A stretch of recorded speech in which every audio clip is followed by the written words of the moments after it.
బలము ధైర్యపరచి నడుపుచున్నది విజయ శిఖరపు దిశగా. నాలో ఉన్నది విశ్వాస వరము తోడై ఉన్నది వాగ్దాన బలము ధైర్యపరచి నడుపుచున్నది విజయ శిఖరపు దిశగా. నీ ప్రేమతో ఆత్మదీపము వెలిగించినావు. దీన మనసు వినయ భావము నాకు నేర్పిన సాత్వికుడా. నా హృదయములో ఉప్పొంగెనే కృతజ్ఞతా సంద్రమే. నీ సన్నిధిలో స్తుతి పాడనా నా హృదయ విద్వాంసుడా.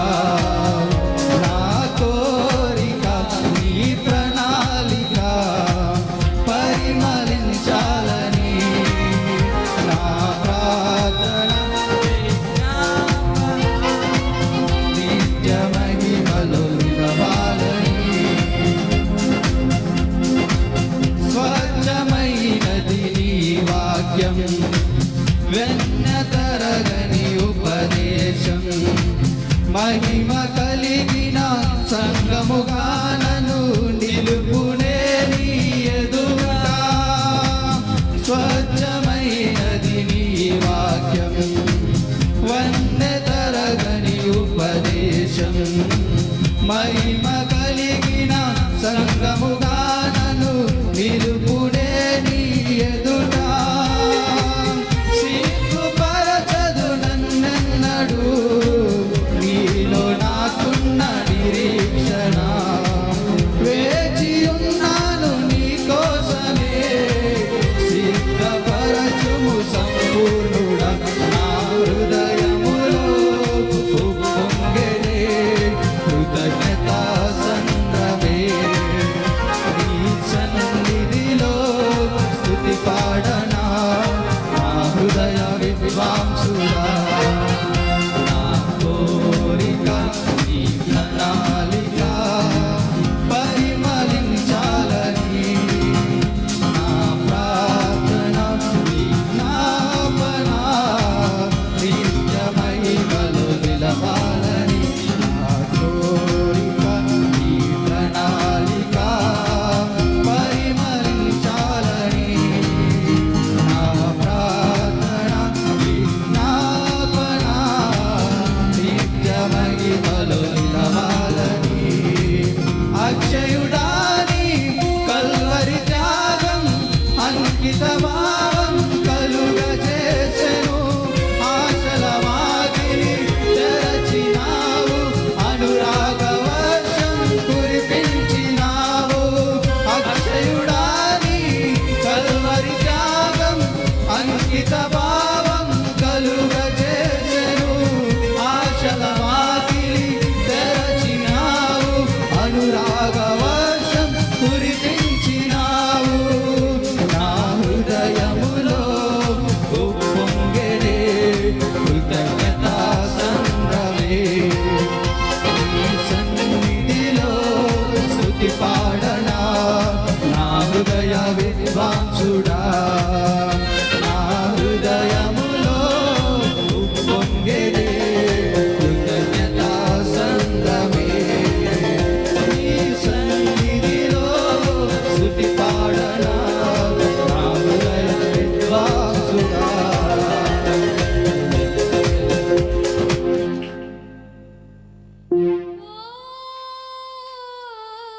మేఘవాహనంబు మీద వేగమే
త్రొక్కి ఆశీర్వాదపు పుత్రులుగా మమ్ములను చేసిన నీకే జయం. శాపపు కాడిని లయపరచి సాతను శిరస్సును ఆశీర్వాదపు పుత్రులుగా నీకే జయం. సర్వోన్నత నీకే జయం. నీకే జయం. సర్వోన్నత సర్వాంతర్యామి నీకే జయం. సర్వకృపానిధి నీకే జయం. సర్వాధిపతి నీకే జయం. సర్వకృపానిధి నీకే జయం. నీకే జయం. జయం జయం జయం జయం. జయశీలుడు నా రారాజు. జయం జయం జయం జయం. విజయము నీచెడు యేసయ్యకు. జయం జయం జయం. జయశీలుడు నా రారాజు. జయం జయం జయం జయం. విజయము నీచెడు యేసయ్యకు. సర్వోన్నత నీకే జయం. సర్వాంతర్యామి నీకే జయం. సర్వోన్నత సర్వాంతర్యామి నీకే జయం. సర్వకృపానిధి నీకే జయం. సర్వాధిపతి నీకే జయం. సర్వకృపానిధి నీకే జయం. సర్వాధిపతి నీకే జయం. జయం జయం. జయశీలుడు నా రారాజు. జయం జయం జయం. విజయము నీచెడి యేసయ్యకు. జయం జయం జయం జయం. జయశీలుడు నా రారాజు. జయం జయం జయం జయం. విజయము నీచెడి యేసయ్యకు. విజయము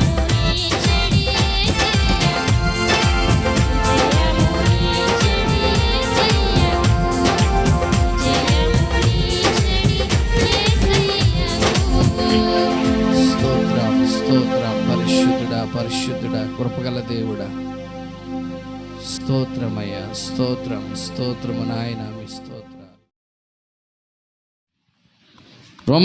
మార్కు సువార్త 11వ అధ్యాయం 3వ వచనం.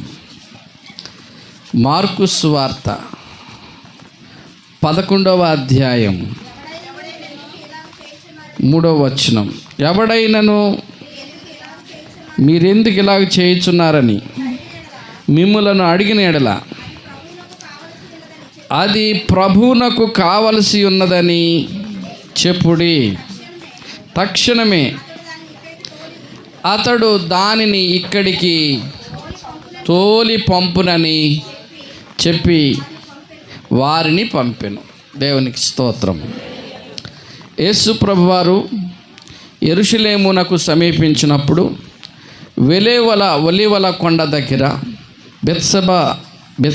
బెతనియా అనే గ్రామమునకు వచ్చినప్పుడు ఆయన శిష్యులతో ఈ మాట చెప్పాడు. ఏమనంటే, మీకు ఎదుటిగా ఉన్న గ్రామానికి వెళ్ళండి, అందులో మీరు ప్రవేశింపగానే కట్టబడి ఉన్న గాడిద, ఏ మనుష్యుడు దాని మీద ఎప్పుడు కూర్చోలేదు, ఏ మనుష్యుడు ఎప్పుడు దాని మీద ఉండలేదు.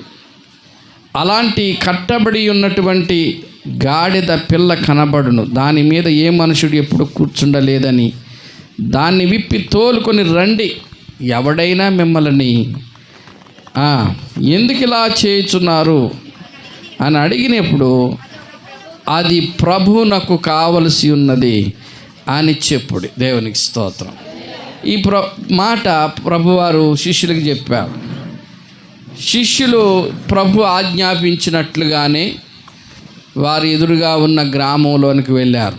గ్రామంలో ప్రవేశించగానే వారికి కనబడింది ఏంటంటే, వాకిట బయట కట్టబడి ఉన్న ఒక గాడిద. మీరు ఎవరిని అడగక్కర్లేదు, గాడిద గల యజమాని కూడా మీరు అడగక్కర్లేదు, ఇప్పుకొని తోలుకొని రండి అన్నాడు ప్రభువారు. ఒకవేళ అడిగితే మాత్రం చెప్పండి ఇది ప్రభువుకు కావాలని. అంశం ఏంటంటే ప్రభువుకు కావాలి, ప్రభువుకు కావాలి. దేవునికి స్తోత్రం, హల్లెలూయా. ఈ గాడిద మీద ఆయన కూర్చుండి, ఆయన యెరూషలేములో గోల్డెన్ గేట్లో నుండి ఆ ద్వారములో నుండి ప్రవేశించి ఆయన రాజుగాను ప్రకటించుకోవడానికి ఆయన గాడిద మీద ఎక్కి కూర్చుండి ఆ వీధుల గుండా ప్రవేశిస్తున్నప్పుడు ఏమని అన్నారు అంటే, చూడండి 9వ వచనం, వెనుక ముందు వెళ్ళుచుండిన వారు వెనుక వచ్చుండిన వారును జయము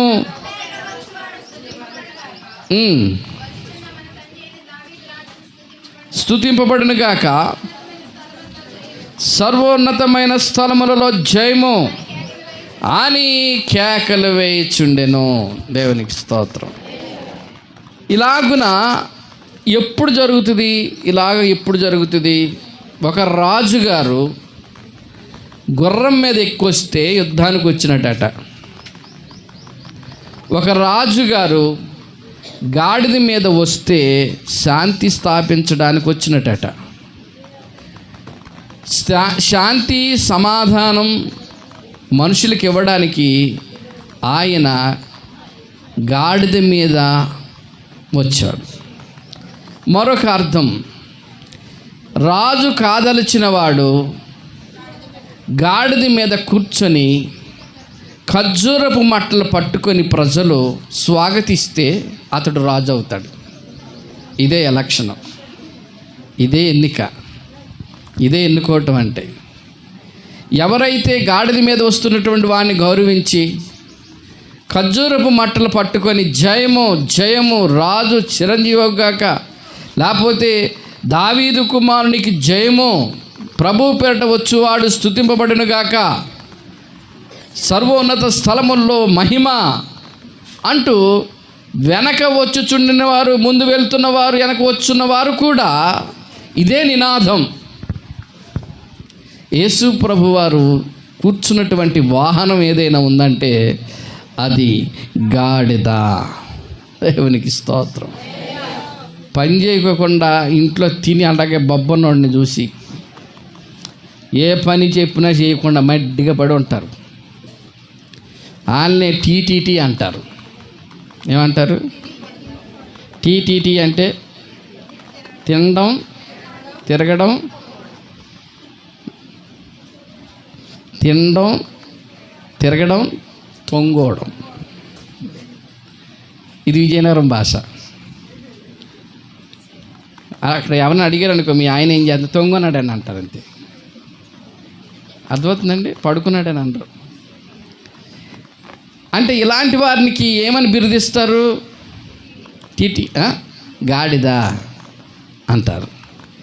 గాడిదని చాలా హీనంగా చూస్తారు, గాడిదని చాలా తక్కువగా మాట్లాడతారు మన ఏరియాల్లో. కానీ ఏబుకి ఎన్ని వందల గాడిదలు ఉన్నాయి? ఎన్ని జాతుల గాడిదలు ఉన్నాయి? మరి అబ్రహాము దగ్గర ఎన్ని ఉన్నాయి? చాలామంది దగ్గర గాడిదలు ఉన్నాయి. ఎందుకు గాడిదలు మేపేవాళ్ళు? పని పాట లేని వాడిని ఏమనేవాళ్ళు అంటే, గాడిద పళ్ళు తోముతాకి వెళ్ళాడు అనేవాళ్ళు. గాడిద ఉంది సరే, దాని పళ్ళు తోముతుంది ఎందుకు అంటే, పని లేనివాడు చేసే పని అది అని. పనివాళ్ళు ఉండేవాళ్ళు, అలాగే వారికి గాడిదలు కూడా ఉండేవి. గాడిదలు దేనికి ఉపయోగించేవాళ్ళు అంటే, ప్రయాణ సాధనం, ఒక బండిలాగా, ఒక చాతక్కులాగా, ఒక టీవీఎస్ లాగా దాని మీద కూర్చుండి వారు ప్రయాణం చేస్తే ఆ యజమాని మాట విని గమ్యం చేర్చేది గాడిద. హల్లెలూయా, హల్లెలూయా, దేవునికి స్తోత్రం. ఇప్పుడు గాడిద అంటే ఎవరో కాదండి, మనమే ప్రభువును మన మీద ఎక్కించుకొని ఊరేగించాలి. అంటే ప్రభువుని మన ప్రభువు అని ప్రపంచానికి తెలియజేయాలి. నా ప్రభువు, నా రాజు ఇతడే అని మనము ప్రజలకి తెలియచేయాలి. అది మానవుని యొక్క దేన స్థితికి సాదృశ్యంగా ఉంది. అసలు ఆ గాడిదలు ఎక్కడుంటాయి, ఎలా ఉంటాయి, కొన్ని రకాల గాడిదల గురించి మీకు ఈరోజు వివరిస్తాను. ఇర్మియా గ్రంథం 2వ అధ్యాయం 24వ వచనం.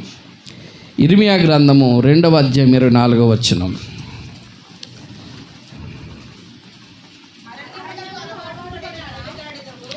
అరణ్యమునకు అలవాటు పడిన అడవి గాడిదవు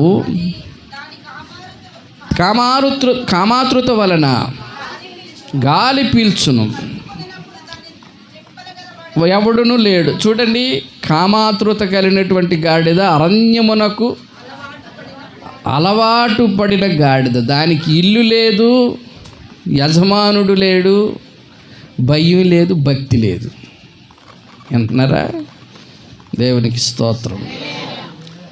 ఒక కొంపుండి, ఒక మొగుడుండి, ఒక పిల్లలుండి, ఒక జలలుండి, అలాంటి స్త్రీలు విచ్చలవిడిగా తిరగగలదురా? చుట్టాల ఇంటికి 10 రోజులు ఉండగలుగుతారా? భర్త భయం లేనోళ్ళు, పిల్లల భయం లేని, పిల్లలు ఉన్నారనే భయం లేనోళ్ళు, విచ్చలవిడితనానికి అలవాటు పడినవాడు, అరణ్యానికి అలవాటు పడిన అడవి గాడిద కామాతృత తీర్చుకోవడానికి ఇష్టపడుతుందట. అంటే ఇల్లు లేదు అంటే దేవుని సన్నిధి లేదు అని అర్థం. దేవుని భయము లేదు అని అర్థం. కట్టడ నియమము లేదని అర్థం. ఒక నియమం ప్రకారంగా వారు లేరు అని అర్థం. అది అరణ్యాల్లో తిరుగుతూ ఉంటుంది. కొన్ని గాడిదలు మనకు తెలుసు, మీరు చూసారో లేవో, ఈ వాల్ పోస్టులు కూడా తినేస్తాయి, నాలుగుతో లాగేసి తినేస్తాయి. దాని ముందు డబ్బు పెట్టినా కానీ డబ్బును కూడా తినేస్తాయి. కాగితాలే కదా, కట్టలు లాగించేస్తాయి. ఈ గాడిద అరణ్యానికి అలవాటు పడిన గాడిద. దీని గురించి ఏమని రాయబడిందంటే దానికి ఇల్లు లేదు.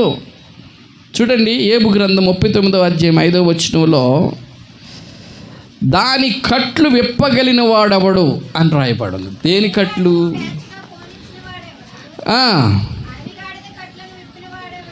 అడవి గాడిద కట్లు విప్పగలిగిన వాడెవడు? అడవి గాడిదను స్వేచ్ఛగా పోనిచ్చిన వాడెవడు? అది స్వేచ్ఛకు అలవాటు పడిన దాన్ని స్వేచ్ఛగా పోనవడు, కట్టేస్తాడు. కానీ మన ప్రభువు కట్టబడిన దానిని విప్పదీసుకురమ్మన్నాడు. చప్పట్లు కొట్టండి ఒకసారి.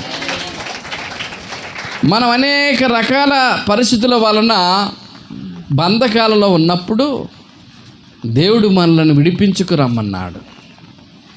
దాన్ని సాధు చేయాలి, దాన్ని కట్లో ఉంచాలి. అంటే ఇప్పుడు ఏ కట్లో ఉంచాలి? పాపపు కట్లు కాదు, పరిశుద్ధమైనటువంటి ఆత్మీయ బంధకాల చేత బంధింపబడాలి. హల్లెలూయా. పరిశుద్ధమైన ఆజ్ఞల చేత మనం బంధింపబడితే మనకు ఒక నీతి, ఒక నియమం, ఒక పద్ధతి, ఒక భయము కలిగి ఉంటాం. హల్లెలూయా, హల్లెలూయా, హల్లెలూయా.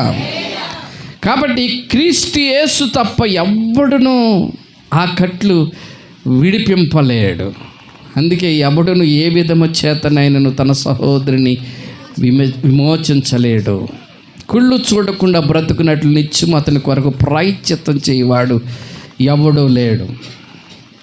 ప్రభువైన క్రీస్తు ఒక్కడే ఆ గాడిదలను ఇప్పు తీసుకురమ్మన్నాడు. అరణ్యమునకు అలవాటు పడింది ఆ గాడిద. అలాంటి గాడిదను దేవుడు కోరుకుంటున్నాడు తన వాహనముగా చేసుకోవటానికి, తన వాహనముగా. హల్లెలూయా, హల్లెలూయా. చూడండి, దైవజనుడి దగ్గరికి షునేమీరాలు దేని మీద వెళ్ళింది? గాడిద మీదే వెళ్ళింది, ప్రయాణం చేసింది. అది ప్రయాణ సాధనం. బరువులు మోసేది, వెట్టి చాకరీ చేసేది. రెండవ స్వభావాన్ని గురించి చెప్పుకుందాం. యోబు గ్రంథం 39వ అధ్యాయం చదువుకుందాం.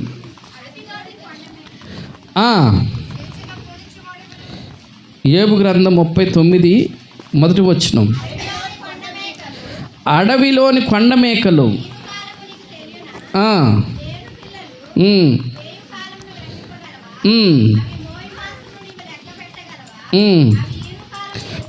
కాదు ముందు మనం చదువుకున్న 5వ వచనంలోనే అది తిరస్కరించే స్వభావం అంట. పట్టణపు కోలాహమును తిరస్కరించును. దేవునికి స్తోత్రం, హల్లెలూయా. నిజంగా దాని స్వభావం ఏంటంటే తిరస్కరించేది, మొండిది. ఈ గాడిద మొండిది. ఇంతకీ గాడిద అంటే ఎవరు? వాళ్ళు ఎవరు అనుకుంటున్నారా? దేవుని మాట వినక పెడచెవిని పెట్టి దేవుని స్వరమును, దేవుని గద్దింపును, దైవజనుల యొక్క ఆ యొక్క సారమును తీసుకోకుండా తమ ఇష్టానుసారంగా జీవించే స్వభావం ఏంటంటే తిరస్కరించుట. హల్లెలూయా, హల్లెలూయా. తేలిగ్గా తిరస్కరిస్తారు, కోపంగా తిరస్కరిస్తారు, సున్నితంగా తిరస్కరిస్తారు. 3 రకాలుగా తిరస్కరిస్తారు. దేవుని నామమునకు స్తోత్రం కలుగుగాక.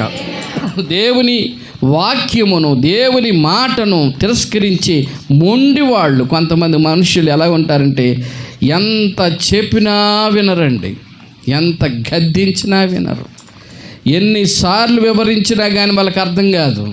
వాక్యం తెలియజేస్తుంది మనం లోబడేవారుగా ఉండాలి, విధేయులైన పిల్లల వలె ఉండాలి, చెప్పిన మాట వినాలి. వయసుకు పెద్దోళ్ళమైన సేవకుడు చిన్నోడైనా, సేవకుడు పేదవాడైనా మనం దేవుని ఎదుట లోబడి ఉండాలి, ఒకరికొకరు విధేయులై ఉండాలి అని వాక్యం తెలియజేస్తుంది. మొండిగాడిదల్లాగా ఉండకూడదు. దేవునికి స్తోత్రం, హల్లెలూయా. మూడవ స్వభావం జ్ఞానం చేసుకుందాం. యోబు గ్రంథం 39వ అధ్యాయం 3వ వచనం, 8వ వచనం. పర్వతముల పంతియే దానికి మేత భూమి. ఏమైంది? ప్రతి విధమైన పచ్చని మొలకలు అది వెతుకును. ఇది ఎక్కడ తింటుంది? దీని మేత ఎక్కడ? కొండ మీద అంట. అంతేనా? పర్వతముల మీద. పచ్చిక భూమి ఉంటుందా? పల్లపు ప్రాంతాల్లో పచ్చిక భూమికి పచ్చగడ్డి ఉంటుందా? అది తిందంట. ఏం తింటుంది? పర్వతాల మీద మొలిచిందే తింటుందంట. దాని అర్థం ఏంటంటే వాక్యము సమృద్ధిగా ఉన్నటువంటి దేవుని వాక్యమును భుజించరు. ఎక్కడో ఉన్నటువంటి పనికిమాలిన చెత్తంతా తింటారు. అర్థమవుతుందండి? సమృద్ధిగా ఉన్న పచ్చిక బయళ్ళు దానికి అక్కరలేదు అనగా దేవుని వాక్యం అక్కరలేదు, దేవుని ఆశీర్వాదం అక్కర్లేదు, దేవుని దీవెన అక్కరలేదు, దేవుని వాక్యం అంతకంటే అక్కరలేదు. ఏం కావాలి ఇప్పుడు? ఏమండి, కొంతమంది సూచక్రియలు, యేసుప్రభు అంటాడు కదా, గ్రీకు దేశస్తులు సూచక్రియలు అడుగుతున్నారు, యూదులు అద్భుతాలు కోరుకుంటున్నారు. ఏం కోరుకుంటున్నారు? జ్ఞానం కోరుకుంటున్నారు. వాక్యాన్ని కోరుకునే వాళ్ళు లేరు. చాలామంది ఇప్పుడు ఆ పాస్టర్ గారిలో వరం ఉందా, చెయ్యెత్తే రోగం పోద్దా, ఆ పాస్టర్ గారు అడిగిడితే మారిపోద్దా, సుడి తిరిగిపోద్దా, అట్లాంటి పాస్టర్ గారు నిజమైన పాస్టర్ గారు. దేవునికి స్తోత్రం, హల్లెలూయా. లేదండి మా పాస్టర్ గారు వాక్యం బాగా చెప్తారండి, గద్దించి చెప్తాడు, ఖండించి చెప్తాడు, పాపాన్ని ఒప్పుకోడండి, సహించడండి, నిర్మోహమాటంగా వాక్యం చెప్తాడండి అని మీరు అనుకో. అబ్బే అది కాదు, చెయ్యి ఎత్తే వచ్చేయాలి. అది అంటే ఏంటి అర్థం? పచ్చిక బయళ్ళు అనగా దేవుని వాక్యము, నీతి గల ఆయన వాక్యానికి ఎవరు మేస్తారు ఆ గడ్డిని అనగా ఆ వాక్యాన్ని తినాలి, భుజించాలి, శక్తి పొందుకోవాలి, దేవుని వాక్యమును తినేయాలి. అంటే మనం అవపాసం పట్టాలి, కంఠస్థం పట్టాలి, ప్రతిరోజు వాక్యాన్ని చదువుకొని ధ్యానించాలి, ఆ వాక్యానుసారంగా జీవించాలి. వీడు పర్వతంలాగా స్థిరంగా ఉంటాడు, మరణము వరకు సాక్షిగా ఉంటాడు. ఈ అద్భుతాలు ఎక్కడ చూసేవాళ్ళు, ఈయన అయిపోయిన తర్వాత ఇంకొక ఆయన, ఆయన అయిపోయిన తర్వాత ఇంకొక ఆయన, ఆయన అయిపోయిన తర్వాత ఇంకొక ఆయన. కృపావతి గారు, దేవునికి స్తోత్రం కలగాలి. నిద్ర వస్తే కొంచెం ఎడకెట్ట నీళ్ళు జిమ్ముకోండి, ఒక బాటిల్తో నీళ్ళు దగ్గర పెట్టుకోండి, ఇలా జిమ్ముకోండి, ఎవరికి కనబడుకుని కళ్ళు తుడుచుకోండి, వాక్యం వినండి. అర్థమవుతుందా? చూడలేదులే పాస్టర్ గారు, చూడలేదులే నలుగురిలో కలిసిపోవచ్చు అనుకుంటున్నారేమో, అలా కాదు. వాక్యాన్ని శ్రద్ధగా వినండి. దేవునికి స్తోత్రం. ఈ ఊరు వచ్చిన కొత్తలో మన ఊరు సంగతి నాకు తెలియక నిద్రపోయే వాళ్ళకి ఆకలిస్తే గుడికి మానేసింది అమ్మ. ఎందుకు మానేసేవంటే, ఏమండి వచ్చిన కాడి నుంచి ఏమో నాకు నిద్ర వచ్చేద్ది, నేను నిద్రపోతేనేమో మీకు శాపం వచ్చేద్దా నువ్వు అంటున్నావు, వత్తం ఎందుకు శాపం పొందుకు ఎందుకు, అందుకే మానేసాను. అలా కాదమ్మా, మీ ఇలా చెప్తే మీరు వింటారని ఆ కోణంలో మీకు చెప్పాల్సి వచ్చింది. నువ్వు రా, నిద్రపోవద్దు, రా. లేదండి నేను వస్తాను, నాకు నిద్ర వస్తుంది అంతే. ఇలాంటి గాడిదలు అయ్యింది. దేవునికి స్తోత్రం కలుగాక. హల్లెలూయా, హల్లెలూయా. వినయకరం అంటారు, అంటే లోబడినట్టుగానే ఉంటారు కానీ లోపల అహంకారం కలిగి ఉంటారు. దేవుని వాక్యానికి విధేయులు కావడం లేదు. వాక్యం అక్కర్లేదు, దేవుని ఆశీర్వాదం అక్కర్లేదు, మేలు అక్కర్లేదు. వాళ్ళకి ఏం కావాలంటే అద్భుతాలు కావాలి. దేవునికి స్తోత్రం కలుగును గాక. మనం ఏం కోరుకుంటున్నాం ఈ రోజున? నీతి గల ఆయన ఉపదేశం కావాలని కోరుకోవాలి, నీతి గల మాట వాక్కు కావాలని కోరుకోవాలి. ప్రభువా, నా కడుపు నిండా నాకు ఈరోజు ఆహారం పెట్టు ప్రభువా, నా కడుపు నిండా వాక్యమనే ఆహారం పెట్టు ప్రభువా, నా కడుపు నిండిపోవాలి, నా సంతోషం, నా హృదయం నిండిపోవాలి ప్రభువా అని కోరుకోవాలి. కానీ ప్రార్థన అంతా, మీటింగ్ అంతా అయిపోయాక ఆయన హీలింగ్ పవర్స్తో ప్రార్థన చేసే ప్రార్థన కోసమే జనాలు వెయిటింగ్. అక్కడే జనం ఎక్కువ మంది ఉంటున్నారు. వీళ్ళందరూ దేవుని రాజ్యానికి వెళ్ళేవాళ్ళని అంటారా? ఏమండి, బైబిల్ ఏం చెప్తుందంటే, భూమి ఆకాశములు గతించిపోయినా నా వాక్యమందు నిలిచిన వాడు, భూమి ఆకాశములు గతించిపోయినా అతడు నిలిచే ఉంటాడు, అతడు నిలిచే ఉంటాడు. అంటే దేవునిలో మరి ఈ ఉన్న వాళ్ళందరూ ఏమైపోయారు? దేవుడు యొద్దకు మనం వచ్చినప్పుడు, ఆయన వాక్యానుసారంగా మనం జీవించినప్పుడు మన జీవితమే అద్భుతంగా మారిపోతుందండి. చప్పట్లు కూడా దేవుని స్తోత్రం చెప్పండి ఒకసారి. మన జీవితమే అద్భుతంగా మారిపోతుంది, మన బ్రతికే అద్భుతంగా మారిపోతుంది.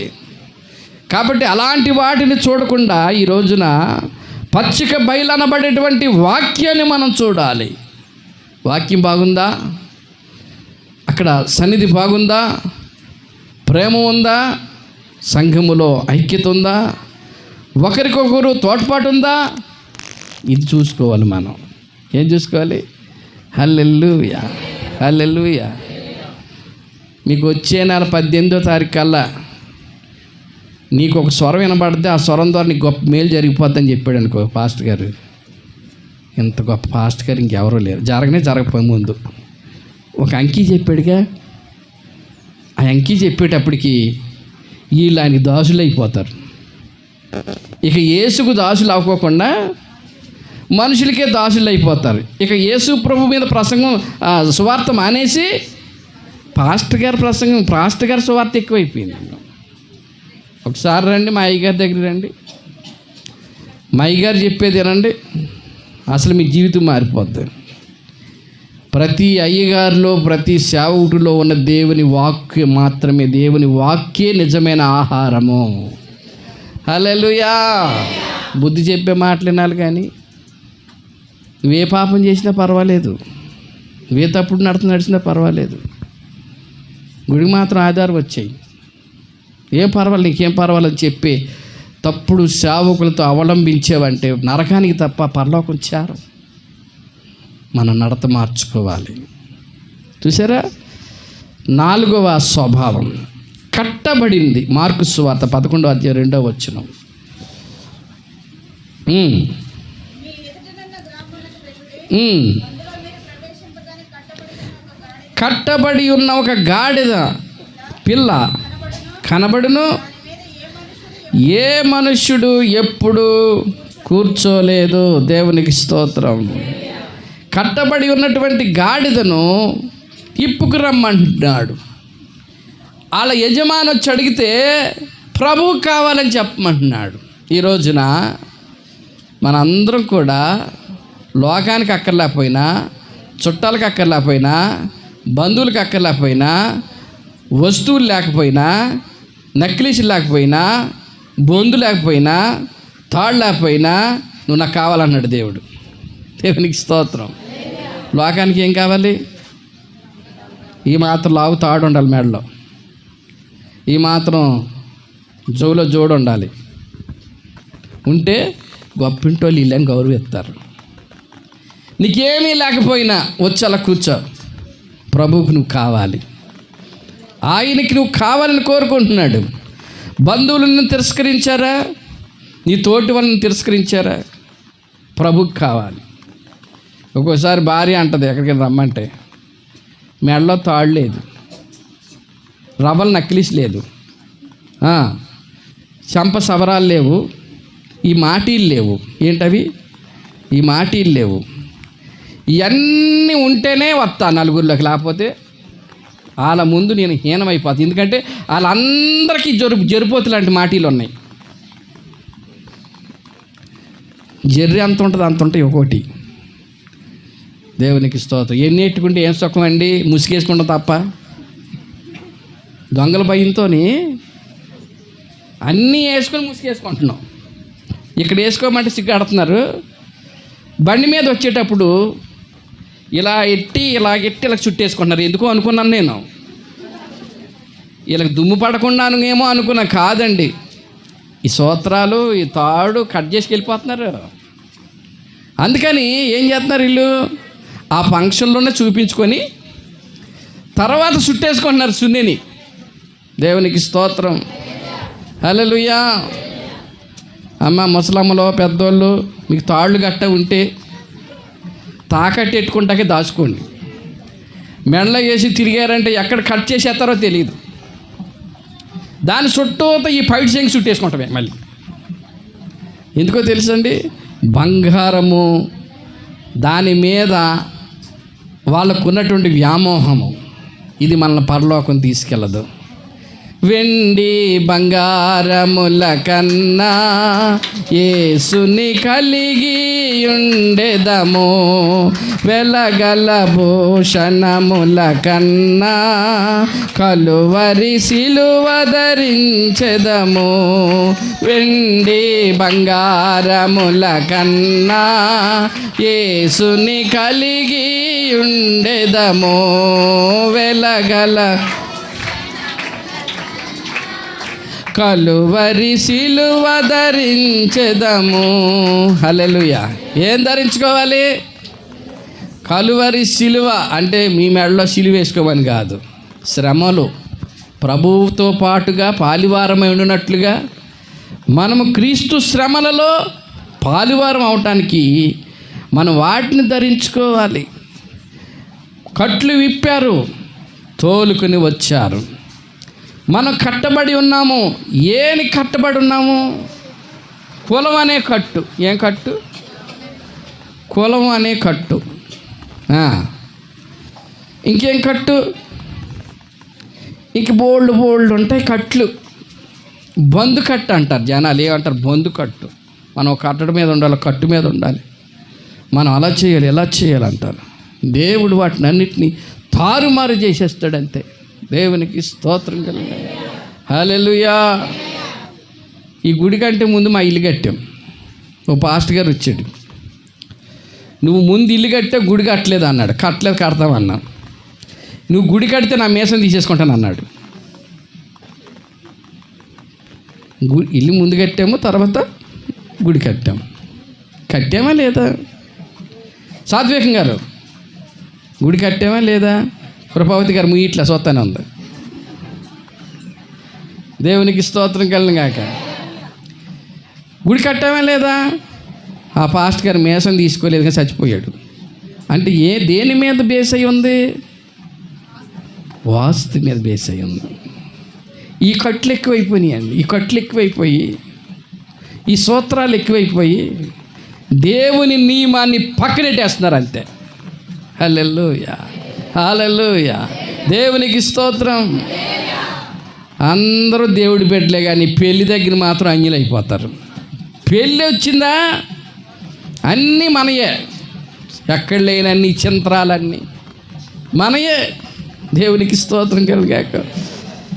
చూడండి, కట్టబడినటువంటి ఆ పాపపు బంధకాలలో నుండి, శాపపు బంధకాలలో నుండి ఇశ్రాయేలు ప్రజలని ప్రభు ఎలాగైతే నడిపించాడో, విడిపించాడో, మాట్లాడేది విడిపిస్తామంటే ఇశ్రాయేలీలు ఐగుప్తు దేశంలో ఫరో దగ్గర నుంచి విడిపించుకురావడం మాటలు కాదు. 10 అద్భుతాలు చేశాడు దేవుడు. 10 అద్భుతాలు చేసి విడిపించుకొచ్చి నడిపించుకొచ్చాడు. ఎక్కడ తీసుకెళ్ళాడు? విడిపించి పాలు తేనెలు ప్రవహించు దేశములోనికి తీసుకొచ్చాడు. దేవునికి స్తోత్రం. అలాగే మనల్ని కూడా ఈ శాపపు బంధకాల్లో నుంచి, ఈ పాపపు బంధకాల్లో నుంచి దేవుడు మనల్ని విడిపించి పరమ కనాను అనేటువంటి పరలోకానికి మనల్ని అందరినీ తీసుకెళ్తాడు. ఎక్కడ తీసుకెళ్తాడు? వెళ్తారా మీరు అందరూ? వెళ్ళరా? ఏం ఎక్కిపోదాం గారు, వెళ్తామా? అబ్బే ఇంక చాలా టైం ఉందండి. అప్పుడే ఏంటండి శమ అంటే ఇప్పుడే పెట్టేస్తున్నారు మాట. అసలు వాళ్ళ నోటి అంటాడు ఆ మాట రానీకండి. అసలు ఏ మాట? సత్తామన్న మాట పొద్దుకూకే అసలు అనకూడదు. అంటే వచ్చేద్దా? బోల్డ్ సార్లు అన్నాం ఆ మాట. భర్త మీద తీసుకొచ్చినప్పుడు అలా సత్తే బాగుండి అంటాం. సత్తనాం ఇంట్లో ఓ ముసలమ్మ మంది ఈ మధ్య మంచి వాళ్ళు అందరూ చచ్చిపోతున్నారు. నాకు అత్తలేదు సాగు. పక్కన కూడా అన్న నువ్వు మంచిదాని అయితేగా. అవునా? దేవునికి స్తోత్రం. అందరం మంచోళ్ళం అయిపోతాం, తొందరగా చచ్చిపోతాం. ఎందుకో తెలుసా? పరలోకానికి వెళ్ళటానికి. హల్లెలూయా, హల్లెలూయా. ఓహో, చెడుతనం చేతి ఎక్కువ కాలం బతుకుతాం, చెడుతనం చేస్తున్నారా ఏంటి? లేనిపోయింది. చెడ్డోడైనా ఎక్కువ కాలం బతుకుతాడు కొంతమంది, మంచోడైనా బతుకుతారు కొంతమంది. టైం రావాలి. దేవునికి స్తోత్రం. ఎప్పటికైనా తప్పదు, ఈ లోకాన్ని విడిచిపెట్టి వెళ్ళాలి. అది వెళ్ళేది ఎక్కడికి వెళ్ళాలి అంటే, మన ప్రయాణం ఎక్కడికి అంటే, మన యొక్క గురి ఏదంటే పరలోకము. హల్లెలూయా. పరలోకానికి వెళ్ళడానికి మనం సిద్ధపడాలి. ఈ లోకంతో మనకేంటి? ఆమేన్, హల్లెలూయా. దేవుని పిల్లారా, 5వది వీధిలో తలవాకిట. 11వ అధ్యాయం 4వ వచనం, మార్కు సువార్త.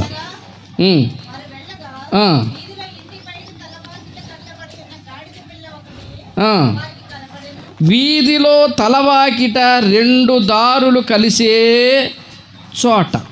తలవాకిట అంటే ఎక్కడ? ఈశాన్య మూలనా? తలవాకిట అంటే మీకు తెలీదా? దేవునికి స్తోత్రం కలుగాక. 2-3 దారులు కలిసే జంక్షన్ ఉంటుంది. అంటే రోడ్లు, వీధులు, ఇది పోట్లు అంటారు చూడు, పోట్లు. అక్కడ ఇది కట్టబడి ఉన్నది. చూడండి, రోడ్డు మీద అనేక వింతలు, అనేక విడ్డూరాలు, అనేక సంగతులు జరుగుతూ ఉంటాయి.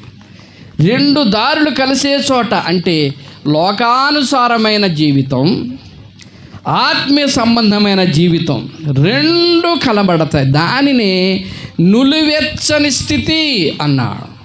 నులివెచ్చని స్థితి అంటే ఏడుగా ఉండరు, చల్లగా ఉండరు. నులెచ్చని నీళ్ళు పోసుకుంటారు. మీరు పోసుకుంటారా? చల్లీలు కాదు, ఏ నీళ్ళు కాదు. దేవునికి స్తోత్రం. గోరెచ్చని నీళ్ళు అన్నారు కదా, వాటిని నులివెచ్చని స్థితి అంటే అర్థం ఏమిటంటే, అది కొంత ఇది కొంత మిక్స్ అయినటువంటి జీవితమే నిలువెచ్చని స్థితి. నిలువెచ్చని స్థితిని దేవుడేమన్నాడంటే, నా నోటిలో నుండి వారిని ఫూ అని ఊము వేస్తానన్నాడు. ఊపిరి ఊదిన దేవుడే ఉమ్మేస్తాను అంటున్నాడు. ఉమ్మూటి అంటే ఏంటి చెప్పండి? విసర్జిస్తాను అని అర్థం. ఉమ్ముని నోట్లో ఊసేస్తామా ఉంచుకుంటామా అంటే విసర్జించాం దాన్ని. దేవుడు కూడా మనలను విసర్జిస్తాడు. నులివెచ్చని స్థితి అంటే అర్థం ఏంటంటే మనందరం కూడా దేవుని దృష్టిలో నామకార్థపు క్రైస్తవ్యాన్ని కలిగి ఉన్నాం. ఏమిటది? నామకార్థం అంటే అర్థం ఏమిటి? ఇప్పుడు ఎస్టీ ఎస్సీ హోదాని క్రైస్తవులైన వాళ్ళకి తీసేస్తారంట. అంటే వాళ్ళకి మనకు కాదనుకోండి. అంటే అర్థం ఏంటి? ఇప్పుడు వీళ్ళందరూ కలిసి ఇప్పుడు ఏం చేయాలి? మతం ఏం మార్చాలి? హిందువులుగా మారిపోవాలి. మళ్ళీ హిందువులుగా వాళ్ళు పూజలు చేసామని బొట్లు ఇట్టుకున్నామని రుజువు చేసుకుంటే అప్పుడు వాళ్ళకి ఎస్టీ ఎస్సీ హోదాని ఇస్తారంట. తెలియదా మీకు ఈ సంగతి? దేవునికి స్తోత్రం కలిగి. ఇప్పుడు మనమే ఉన్నాం, మనకు వచ్చింది అనుకో మిగతా కులాలకు కూడా. మీరు క్రైస్తవులైనందుకు రేషన్ కార్డు తీసేస్తున్నాం, ఆధార్ కార్డు తీసేస్తున్నాం, గవర్నమెంట్ నుంచి వచ్చి ఏవి మీకు వర్తించదు, అమ్మఒడి రాదు, ఇంకే పథకాలు ఉన్నాయి, రైతు భరోసా రాదు, మీకు ఏవి రావు. మీరు కూడా అందరూ కలిసి హిందువులుగా మారిపోతే మీకు అన్నీ వర్తిస్తాయి అన్నారు అనుకోండి. అప్పుడు మన గుడిలో ఎంతమంది ఉంటారు? దేవునికి స్తోత్రం కలిగా. మాట్లాడరమ్మా. టైం వచ్చినప్పుడు మాట్లాడతాకే దేవుడు మనల్ని పిలుచుకున్నాడు. దేవునికి స్తోత్రం కలిగాక. అవసరం అయితే ప్రభు కోసం మాకేమి రాపోయినా పర్లేదు, మీకు కష్టపడి బతుకుతాం, గవర్నమెంట్ పథకాలు ఇవ్వకపోయినా పర్వాలేదు, మా దేవుడు మమ్మల్ని పోషిస్తాడు, మేము క్రైస్తవులంగానే ఉంటాము అని చెప్పగలుగుతారా? అమ్మా అవి అనకున్నాళ్ళు అసలు మాట్లాడుతుందండి. ముందే ఐడియా చేసుకుంది, ఇంకా అంతకన్నా వాళ్ళు చేసి వచ్చేది ఏముందని. నీకు ఒక్కదానికి బియ్యమే, మరి కొంతమందికి ఎన్నో వస్తున్నాయి, చాలా వస్తున్నాయి.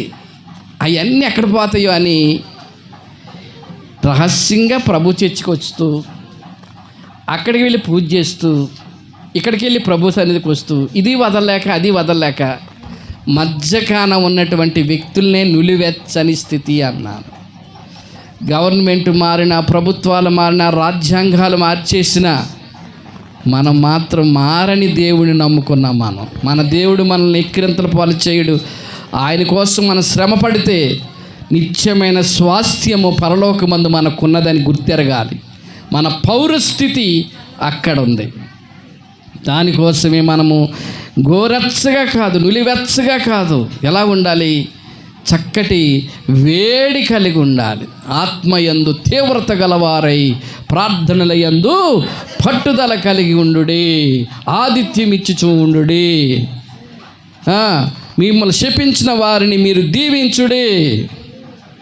హల్లెలూయా.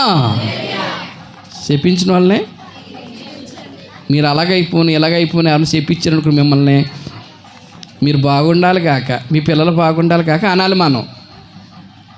అంటారా? మీరు బాగుండండి అమ్మా, మీరు ఉయ్యాల్లో ఊగండి, బాగా ఉయ్యాలు వేసుకొని ఉట్టి కట్టుకొని ఊగండి, మేము పాడైపోతాంలే, మా ఇల్లు దెబ్బ అయిపోతుందిలే, మీరు మట్టుకు ఊగుదురు కానీ, ఇలాగ అంటాం. కానీ మీరు బాగుందురు గాక, దేవుడు మిమ్మల్ని దీవించును గాక అని మనం అనాలట. వాక్యం చెప్తుందండి. దేవునికి స్తోత్రం గారు.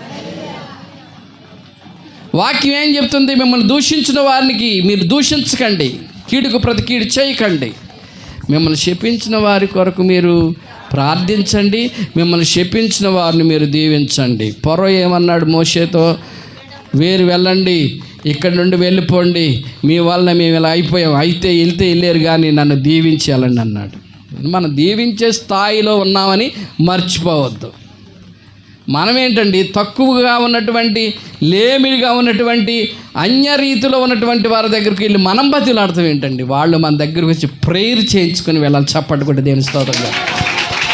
హల్లెలూయా. మనం ప్రభువును మోసే గాడిదలము మనం. హల్లెలూయా. ఎవరిని మొయ్యాలి?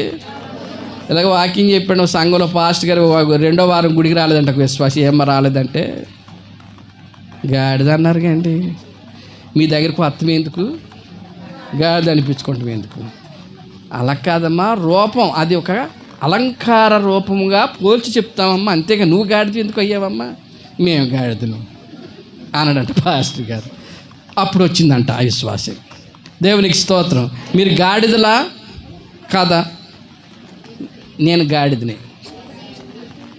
యేసు ప్రభువును మోసే గాడిదగా ఉందుముగాక. యేసు ప్రభువును మోసిన గాడిద ఘనత వచ్చింది. దాని మీద పట్టు వస్త్రాలు పరిచారు. దాన్ని నడుస్తుంటే దాని ముందర వారి విలువైన వస్త్రాలు పరిచారు. ఖర్జూరపు మట్టలు పట్టుకొని స్వాగతించారు. గాడిద ఎంత సంతోషపడింది తెలుసా? ఏనాడు నాకింత ఘనత రాలేదే, ఎంతమంది మనుషులు నా మీద ఎక్కువ ఉంటారో అంతమంది మనుషులకి ఇంత ఘనత రాలేదే, కానీ నా మీద నా ప్రభు ఎక్కాడు, నాకు ఘనత వచ్చింది. ఎక్కటమే నా ప్రభు ఎక్కాడు నా మీద, నేను ప్రభువును మోస్తున్నానని పట్టు వస్త్రాలపైన పాదాలు మోపుతూ అందంగా నడిచిందండి గాడిద. దేవునికి స్తోత్రం. హల్లెలూయా. ఆ కార్తీక మాసం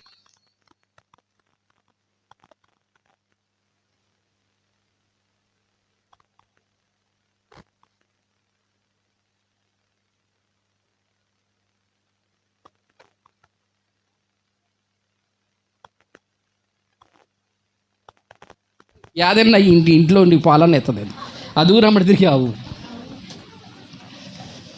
దానికి ఉందా ఘనత? ఆ సీజన్ ప్రకారమే దానికి పెడతారు, తర్వాత పెట్టరు. కానీ ప్రభువును మోస్తే నీ జీవితాంతము కూడా నీ ఘనతే.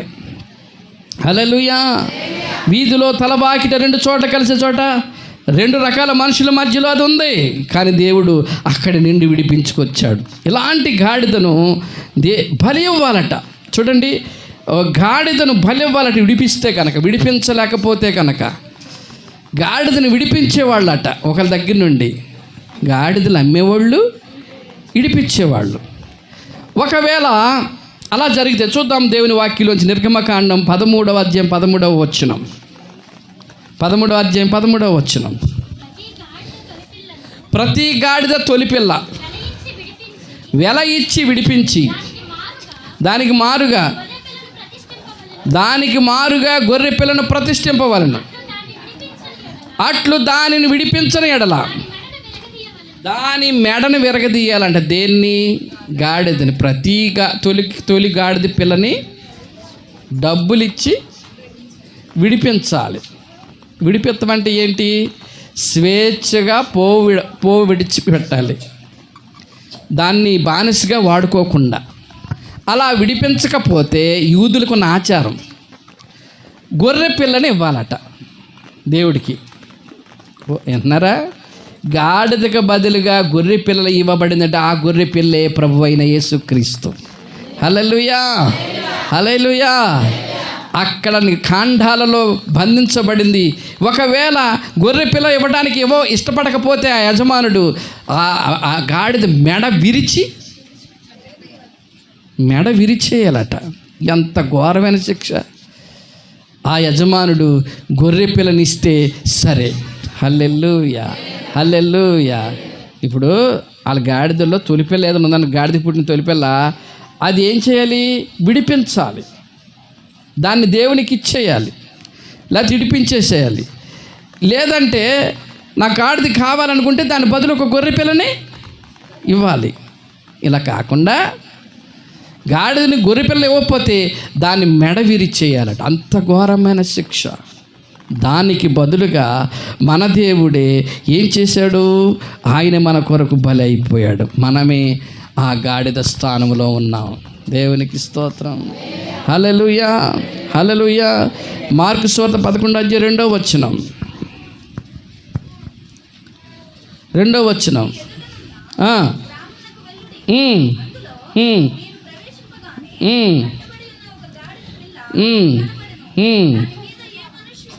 ఎన్నడును ఎప్పుడును కూర్చుండలే. దేవునికి స్తోత్రం. ప్రజలు కేకలేస్తున్నారు. ముందు నడుచున్నవారు హోసన్నా అంటున్నారు, వెనక వచ్చున్నవారు హోసన్నా. ప్రభు పేరట వచ్చేవాడు స్తుతింపబడును గాక, దావీదు కుమారునికి జయము అంటూ యేసుక్రీస్తు ప్రభువుని రాజుగా అక్కడ గణపరుస్తున్నారు. హల్లెలూయా. యేసుక్రీస్తు ప్రభు వారి యొక్క రాజ్యం వ్యాపించాలన్నా, ఆ ప్రభువారి యొక్క శాంతి రాజ్యం స్థాపించబడాలన్నా, అభివృద్ధి పొందాలన్నా మనము ఒక సాధనాలుగా ఉండాలి ప్రభువును మోయడానికి. అర్థమైందా? గాడిద మీద ఎందుకు ఎక్కాడో, గాడిద మీద ఎక్కినోడిని అని బైబిల్. లోకస్తులు ఏమని చెప్తారు? ఎవరినైనా అవమానపరచాలంటే గాడిద మీద ఊరేగించి సున్నబొట్లు పెట్టి, గుండు గీయించి సున్నబొట్లు పెట్టి, చెప్పుల దండ మెడలో వేసేవాళ్ళు అంట. అదేంటది? అవమానం. గాడిద ఎక్కిన వాడు అవమానపరచబడుతున్నాడు అని మన దేశం యొక్క కల్చర్లో ఉన్నటువంటి విషయాలు. బైబిల్ పద్ధతిలో యూదులకున్న ఆచారం ఏంటంటే, గాడిద మీద వచ్చిన వాడు రాజు అవుతున్నాడు, శాంతి రాజ్యాన్ని స్థాపించడానికి వచ్చాడు. యుద్ధాలు లేకుండా, మన జీవితాన్ని గొడవలు లేకుండా, సమస్యలు లేకుండా, ప్రళయాలు లేకుండా, ఆపదలు లేకుండా, కుటుంబం సఖ్యతగా, సమాధానంగా, ఐక్యతగా ఉండటానికి శాంతి రాజు రాజ్యముతో గాడిద మీద వస్తున్నాడు. హల్లెలూయా. స్తుతి వస్త్రం ఇవ్వబోతున్నాడు.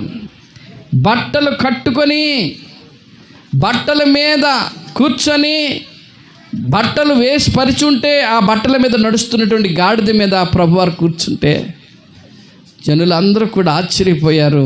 నిజమైనటువంటి సంతోషం ఎప్పుడుంటో తెలుసండి, మన ప్రభు మనలను ఊరేగిస్తున్నప్పుడు. అపోస్తలుడైన పౌలు గారు అంటాడు, జయోత్సాహముతో మనలను ఊరేగించుచున్న దేవునికి స్తోత్రము కలుగునుగాక అంటాడు. పౌలు శీలను ఊరేగించారు. ఒకసారి ఒక కుంటివాడిని స్వస్థపరిచారు. ప్రార్థన చేస్తే స్వస్థపరచబడ్డాడు. పవిత్ర గారు స్వస్థపరచబడితే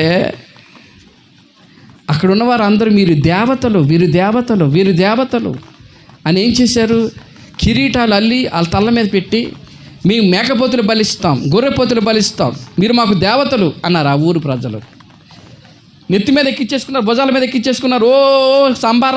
సంబరం చేసేస్తున్నారు. పౌలు శీల వీళ్ళందరూ ఆగండి, ఆగండి, ఆగండి, మేము మీలాంటి మనుషులమే, మేము దేవతలం కాము, మాలో ఉన్న దేవుడు గొప్పవాడు, ఆ దేవుని పేరట మేము ఆజ్ఞాపిస్తేనే కుంటివాడి లేచాడు, కానీ మేము మనుషులం, మట్టి మనుషులం, మాకు మీరు పూజలు చేయకండి, మీరు మేకపోతులు బలివ్వకండి, మోగజీవాలను బలివ్వకండి, మీరందరూ కలిసి ఆత్మస్వరూపి అయినటువంటి యేసుక్రీస్తు ప్రభు దేవుడై ఉన్నాడు, ఆయన మీరు ఆత్మతో సత్యముతో ఆరాధించాలి అని పౌలు శీలలో ప్రజలకు చెప్తే కానీ అప్పుడు కానీ ఆగలేదు వీళ్ళు. దేవునికి స్తోత్రం. ఎచ్చొచ్చిన ఆగం అంట, పుచ్చొచ్చిన ఆగం అంట. కొంతమంది ప్రలాపం అలాగుంటుంది. ప్రజలను చల్లారపరిచి నీతిని నేర్పారు పౌలు శీలలో. ఆయనతో మనం ఉంటే మన జీవితాన్ని అందమైన పల్లకిలో ఊరేగించినట్టుగా మనల్ని ఊరేగిస్తాడు. మన దీనస్థితిని కటాక్షిస్తాడు. మన బ్రతుకు విధానం మారుస్తాడు. తన కృపచేత నింపుతాడు. విలువ లేని మనకు విలువ తెచ్చి పెడతాడు. ఆకర్షణీయంగా కనిపించేలాగా చేస్తాడు. అందరూ ఉన్నవారి కంటే అధికంగా దేవుడు మనల్ని చేస్తాడు. తండ్రి లేకపోయినా తండ్రి ఉన్నంత కంటే ఎక్కువగా దేవుడు చేస్తాడు. భర్త లేకపోయినా భర్త ఉన్నంత కంటే అధికంగా దేవుడు మనల్ని చేస్తాడు. ఆయన మీద ఆధారపడినప్పుడు, ఆయన మన మీద ఎక్కించుకున్నప్పుడు, ఆయన రాజ్యభారంలో మనం పాలు పంచుకున్నప్పుడు, ఆయన శిలువలో ఆ శ్రమలలో మనం పాలిభాగస్తులుగా ఏకీభవించినప్పుడు ఆ ఆశీర్వాదం తప్పకుండా మనకు వస్తుంది. హల్లెలూయా. కాబట్టి గాడిదకు వచ్చిన వైభవం దేవుడు మనకి కూడా ఇచ్చునుగాక. మనమందరం ప్రభువును మోసే గాడిదలుగా ఉందముగాక. దేవుడు మన ఈ వినికిడిలో ఈ మాటలు దేవుడు దీవించునుగాక.